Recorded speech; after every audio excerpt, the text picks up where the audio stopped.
Саламатсыздарбы балалар, 231 есебімізде Қазақстанның физикалық картасында Қарақия ойысы 132 метр, Тарбағатай жотасы 2930 метр деп жазылған дейді. Картадағы бұл сандарды қалай түсінесіңдер дейді. Демек, Қарақия болса, Қарақия ол теріс таңбаны білдіреді. 132 метр.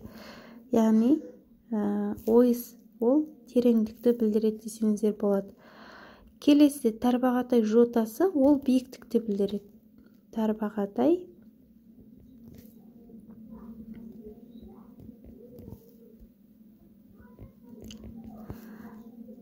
ол 10 таңбаны білдіреді, яғни 2930 метр. Келесі 232 есебіміз шығарайық. Шамаларды мағынасына қарай оң санмен, теріс санмен немесе нөл санмен жазыңдар дейді. Бірінші есебімізде су асты қайығы 500 метр тереңдікте жүзіп жүр десе, теріс таңба болады, 500 метр. Келесі екінші есебімізде олар ойында 2 ұпай ұтыспен аяқтады десе, яғни 10 сан болады. Келесі үшінші, олар ойында 1 ұпай ұтылыспен аяқтады. Онда демек теріс болады, 1 ұпай ұтылыс болса.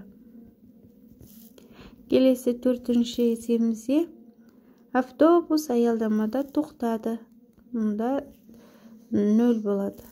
Келесі бесіншіде автобус аялдамаға 30 метр жетпей тоқтады. 30 метр жетпей десе, теріс 30 метр болады, теріс таңба болады. Алтыншы есебімізде автобус аялдамаға 15 метр өтіп тоқтады. Асты дейтін болса, онда 10 таңба 15 метр болады.